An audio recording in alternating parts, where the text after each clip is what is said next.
there's no way to recreate what was. So I just want to concentrate on making the very best that we can do now. You're listening to Barrel Talk, a podcast diving deep into what drives leaders in the whiskey industry. My name is Kevin Bridge. I'm a photographer and whiskey enthusiast. I'm sitting down with people who dedicated their lives to whiskey to hear their stories and why they're so passionate about their craft. The name Beam is one of the most recognizable names in whiskey. So as young kids growing up in Kentucky, Stephen Beam and his brother Paul had a good idea of who their ancestors were. But it isn't just about the Beams. Stephen is from two families whose history is closely tied to the history of American bourbon. So when they started their own distillery, Limestone Branch, it was important to them to pay homage to their relatives who spent years to become masters of their craft. Whiskey is your family business. And with the last name Beam, I think most people would recognize that. What was it like growing up with the last name Beam in Kentucky? Well, growing up, I didn't really grow up in the business. I grew up around the business. I had aunts and uncles and everybody involved.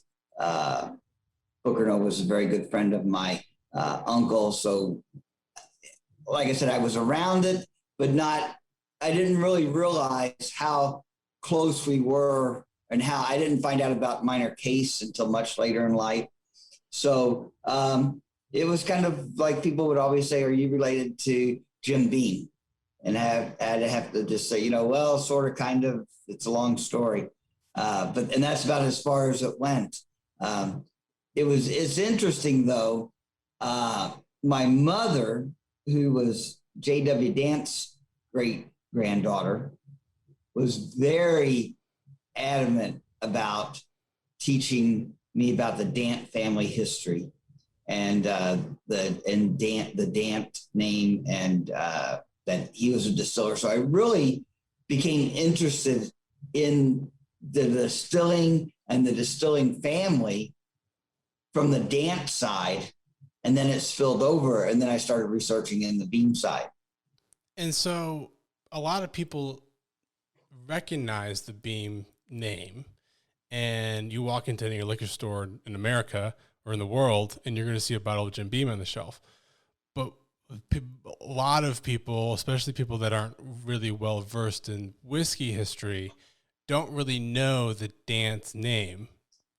Do you want to kind of dig into the history there a little bit? Sure. So J.W. Dant was another pioneer distiller in Kentucky, and he started in 1836.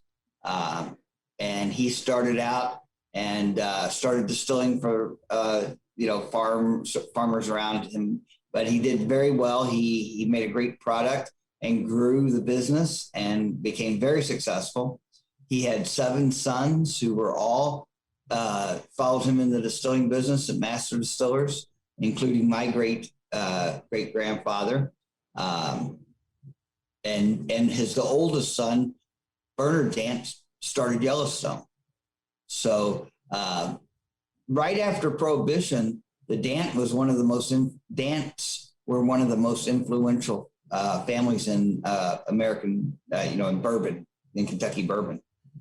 So. But they slowly got out of the business over the next, from by the 1960s, most of the Dants were completely out of the business.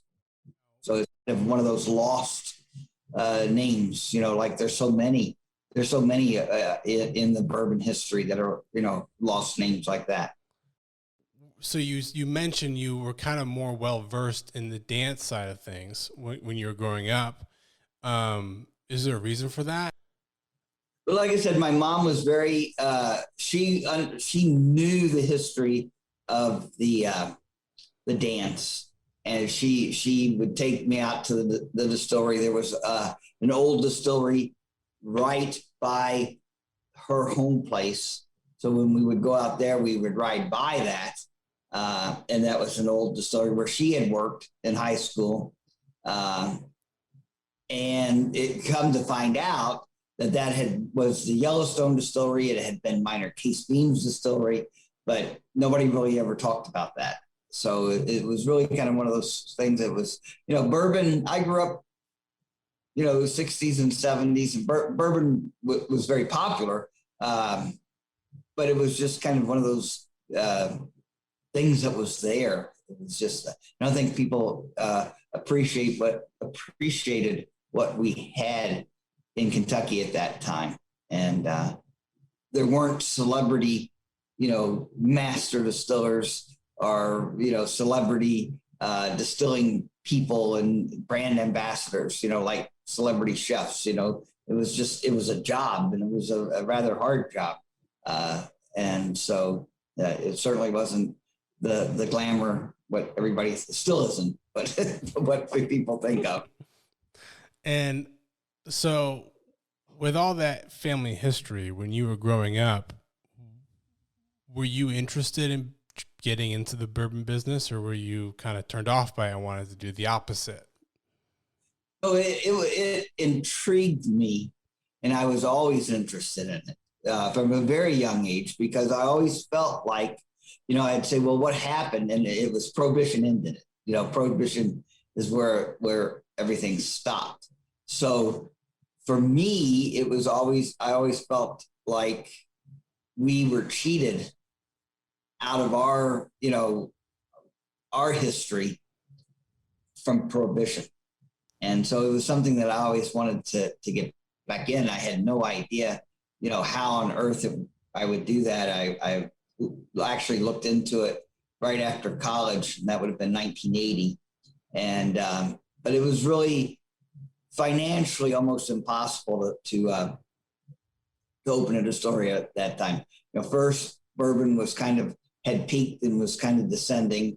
There was no internet, so any advertising or to get the word out would have all had to have been very expensive print. It was just a lot of obstacles. So I shelved that idea, and always thought it was something that I would try to dabble in later in life. And then the rise of the smaller distilleries and laws that came around that made it more feasible for a small distillery. Early on, you had to have a gauger, a government gauger at the distillery site. So you had a government gentleman that had a key to the distillery, and you had a key, and so you both have to open the key together, the distillery together. They monitored all the ebb and flow of the distillery and checked to make sure that there was nothing going out the back door. So that all changed, and that made it more accessible for the smaller distilleries as well. And so you said you thought about it right out of college, but it was nearly impossible to do so on kind of starting from scratch almost. So what did you do instead, and how did you end up getting into the distillery business? Well, I came a roundabout way. So in school, I'd always been interested in horticulture. And so in school, I studied landscape architecture. So I went on in that career and had a design build company. And I was in Atlanta, Georgia, and in Miami, Florida. And then as my parents got older, I wanted to go back to Kentucky, to hang out with them for a while, and which was really one of the best decisions I ever made. So I came back to Kentucky, but to start a landscape business and everything from scratch was just daunting, to say the least. And my brother had been in the restaurant business, and in a local chain there in Louisville, and one of the restaurants came up for sale, so I kind of bought in with him and parked myself there for a while, and that was quite an experience. So, but like I said, I was always interested in the distilling, and then I became interested in going out and visiting distilleries and bourbon at that time, and then I came across the American Distilling Institute, which is organization that helps people who are interested in opening distilleries. It's a storehouse of information and different things. So, and I went on, and back then too, there's old message boards and things that wasn't anything like what we have today. But so they had a convention in Louisville, and I went to that, and I was bit by the bug, and I was like, we can do this, we can do this. So I told my brother, I said, we need to, if we're going to do this, it's now or never. And that was in April. By October, I had sold the restaurant and gone full into opening a distillery, which I knew very little about. But so I jumped out with, hoping the parachute would open. And what year was this? That was 2008. Okay. And so when were you able to open doors on your distillery, the Limestone? 2011. Okay. So what were those early days between 2008 and 2011 like? What, you were building a distillery from scratch. What was it like? Just, buying every single book on distilling that I could get my hands on, talking to everybody that I knew. I'd met quite a few people from the organization. So, back in like Chip Tate and people, that go way back into it, that I would talk to and know. And so it was just a lot of learning, a huge learning curve. I went out to different small distilleries and participated. I had a friend whose family had been in the moonshine end of it for a long time. And he helped immensely because he helped at the scale that we were doing. You had a lot of it was like the Wild West at that time. It really was. It was kind of crazy because everything from still manufacturers to bottling, bottles and different things. Just it is a whole different world. But anyway, the gentleman whose family had done the moonshining, they did it on a scale, of a few hundred gallons at a time, which the engineers from these large distilleries had no concept of. They just didn't know how to do it at that scale. Yeah. They had the theory, but implementing it was, and so it was very, very, that was very helpful. Now, yeah. What were some of the challenges of working on a smaller scale? There was no one very few people making pot stills, small stills. Vendome had just started into making small stills, and they were not really doing much with the small stills at that time. And I remember talking to Mr. Sherman, and he was like, yeah, a lot of people getting into the spec thing, but I'm not sure if it's going to make it or it's just a fad or, So that was about 2000, probably about 2009, 2010. And, so very few. So I had to search out stills. We made equipment, out of different containers and things. So, and as far as stock bottles, there were very few stock bottles that a small distillery could buy. Now the range is just tremendous, but back then it's, just a very few. So no. And one other thing too, when I would go to like Nelson County or different counties and talk to them about opening a distillery, they would immediately think that we were opening, we wanted to open this huge thing. They had no concept of what a small distillery was. Yeah. Nobody knew what a small distillery was. And a lot of counties who are very interested now were not interested then. But Marion County was very interested and very instrumental in helping us as well.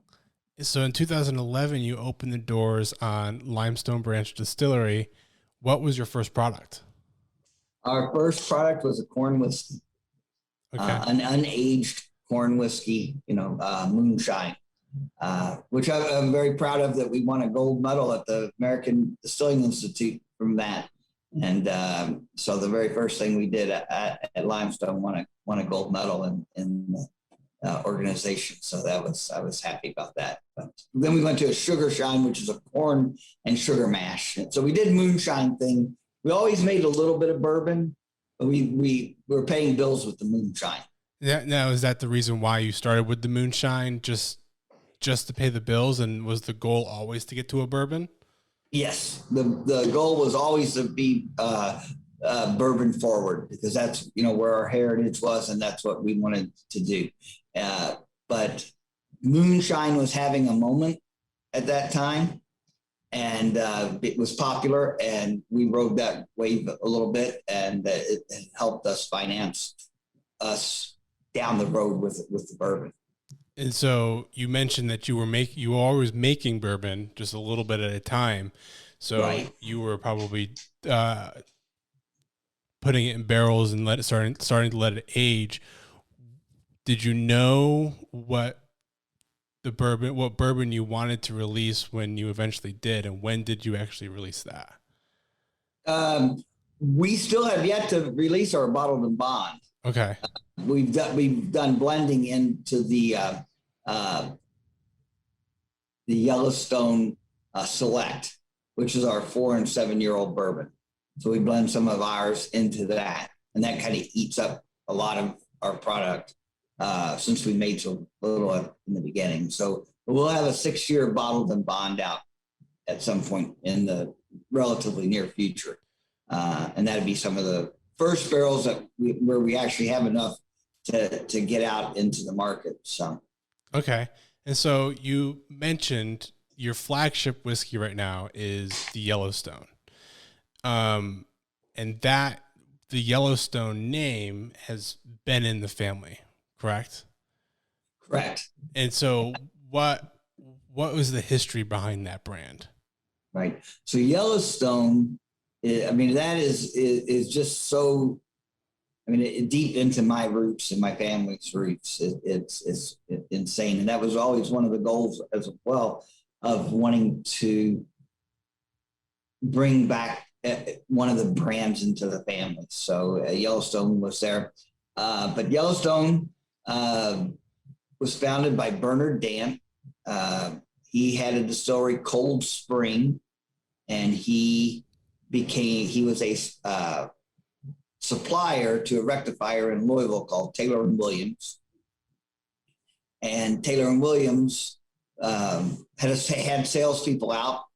One of the salespeople came back and was like, everybody is really excited about this new national park, Yellowstone, especially out west. And if we were to brand one of our bourbons Yellowstone, we'd sell a lot of bourbon.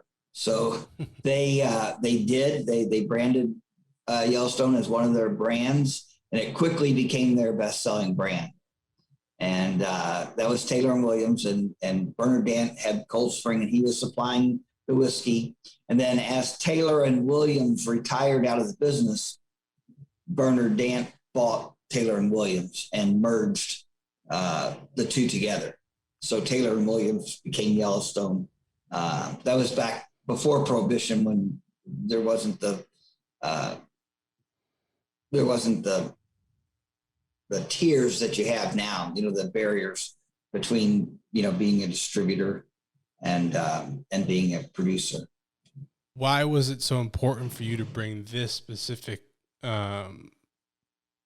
label back? So Yellowstone was what I grew up with in our house. It was sold out of our family in the 40s, but I still had a lot of family members who worked there. And it's what I remember.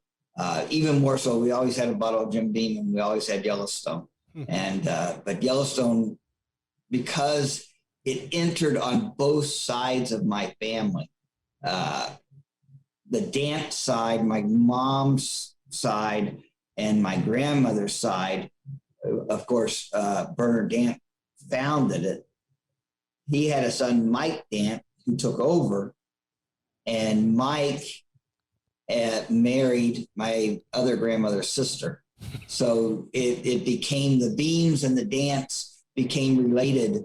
You know, my grandfather and Mike Dant became brother-in-laws. So it was, it was just both sides of the family collaborated on Yellowstone early on. And so, like I said, it was just entrenched in both sides. So it was really great. And I'm a blend of Dant and Beam, and so was Yellowstone. So it was just a natural fit. I like that. And even further, like it is all, Limestone Branch is all about the family history.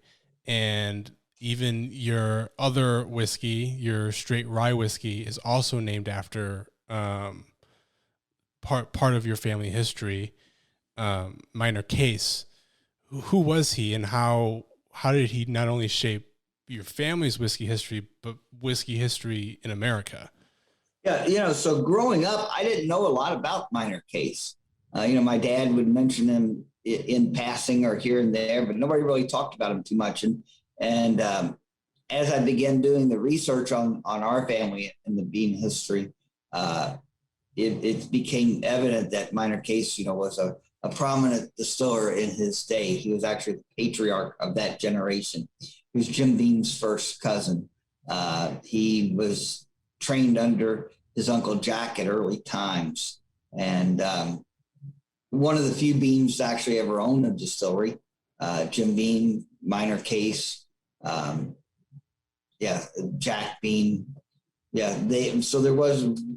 He was instrumental in so many brands and has ties. If you go back, it's insane, because Minor Case trained under his uncle Jack at early times, and then bought into a distillery, and then bought the distillery in 1888, and right around there, and had it until the early 1900s. And but his younger brother Joe trained under him and became his master distiller.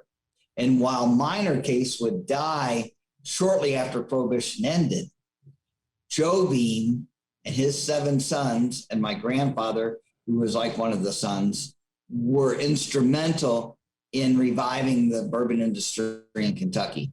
So when you hear of all those Beams, and even though people aren't familiar with the other Beams, but they do hear, like Maker's Mark had a Beam distiller, Four Roses had a Beam distiller, Michner's had a Beam distiller. All these distilleries that had Beams as distillers were from our side of the family. I said we were kind of nomads after Prohibition because we didn't have a distillery of our own, so we were out working in all these other distilleries. So like 63 different brands go back into the Beam family, and a lot of good portion of that is from Minor Case and his brother Joe. And so obviously that is the reason why it's so important to remember Minor Case in y'all's rye whiskey, and probably the reason why you decided to name it after him. So what's the timeline? You start in 2011 with your moonshine. When do you release Yellowstone and Minor Case? So in 2015, we partnered with Luxco, who had bought the Yellowstone brand. So Yellowstone was sold out of the Dant family in 1944 to Glenmore, which was a Thompson family. And Glenmore owned it from 1944 until 1992, when they sold to United Distillers. Shortly after they sold to United Distillers, United merged with Guinness and became Diageo. Diageo was like, we don't want to be in the bourbon business. And they closed the Yellowstone distillery down and sold off all the brands except for the one that they have now.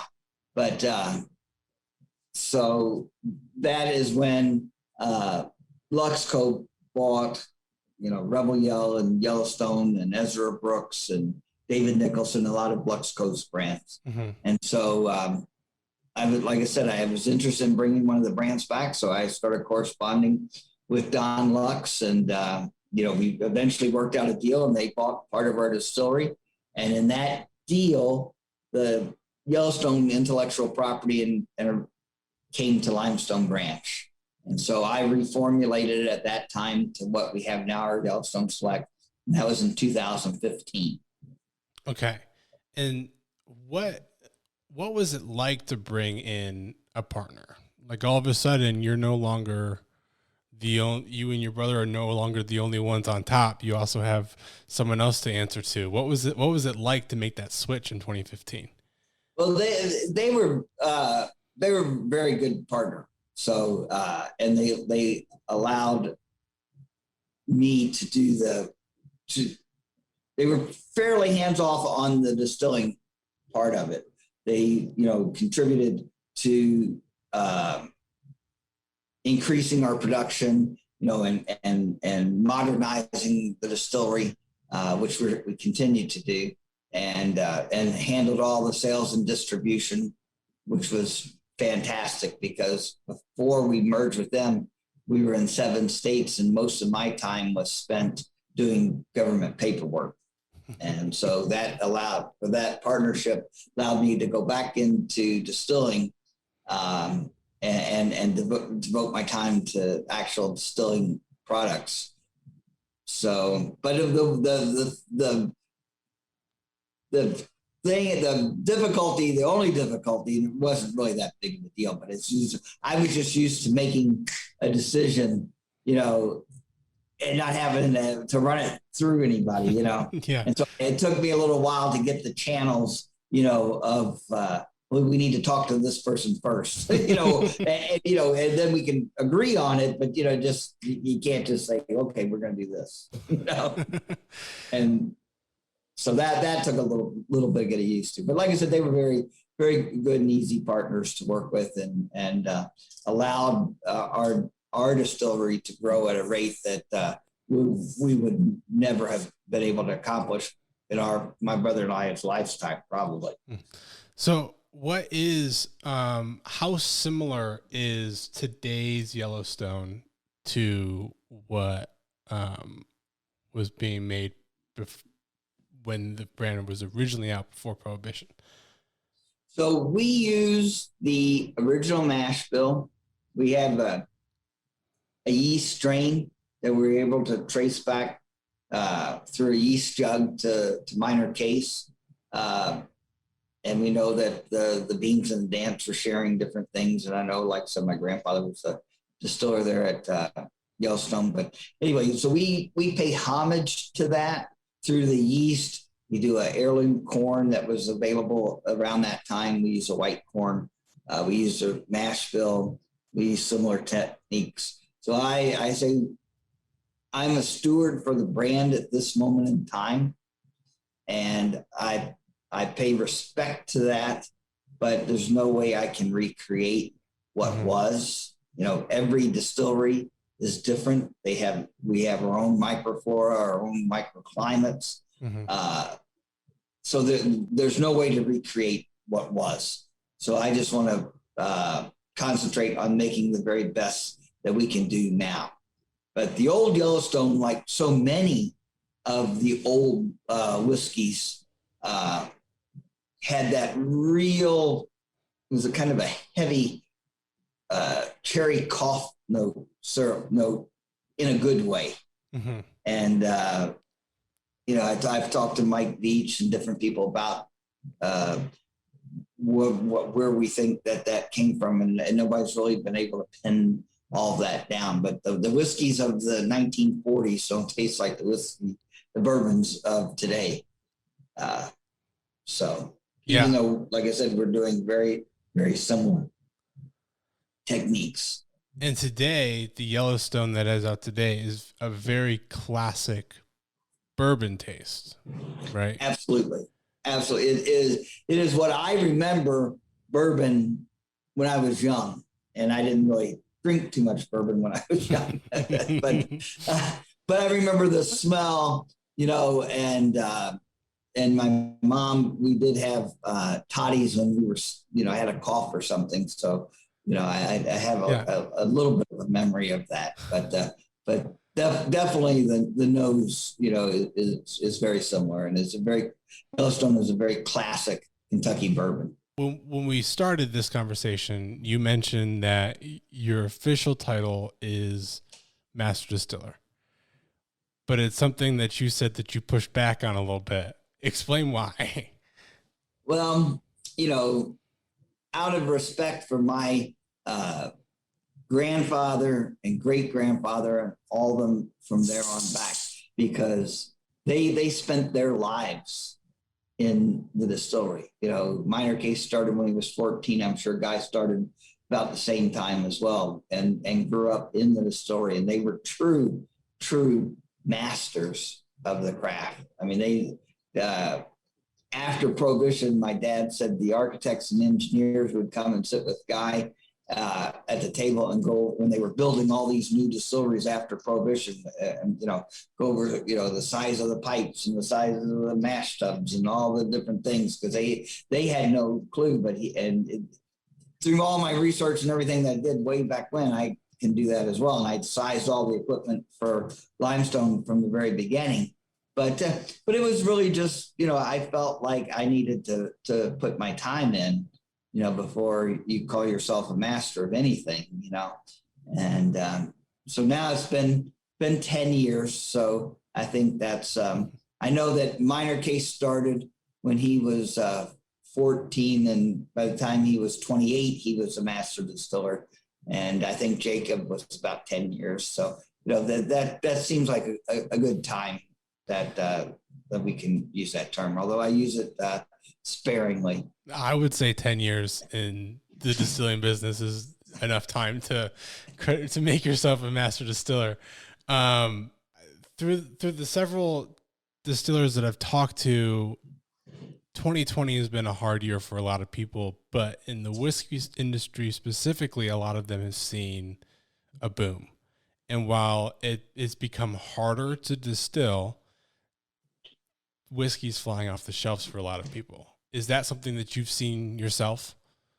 Yes, we kind of had the perfect storm, honestly, because Yellowstone has always been more off premise, so we're more concentrated with liquor stores and that than on premise in bars and restaurants, which we've worked on, but we kind of focused on our like I said, liquor stores and that type. Mm-hmm. So that was where we were already focused. And that was what obviously where the sales were. But then also the Yellowstone show became one of the most popular shows of that. Everybody was stuck inside watching TV and watching different things. And we advertised on the show.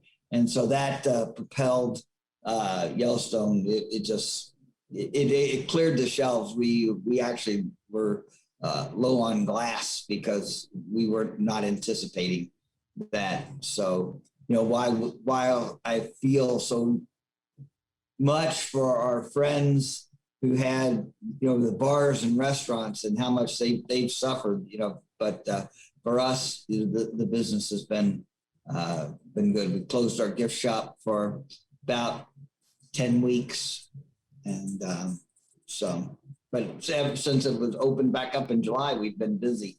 So people want to get out, and we've been watching, COVID correct, but and at 25% capacity. But people want to get out, and I think they feel like they can travel in their car, be in a small group, and not and actually get out and do something. So the Bourbon Trail's been good for us. Good. And so how far do you distribute across the U.S.? We're in all 50 states. Okay.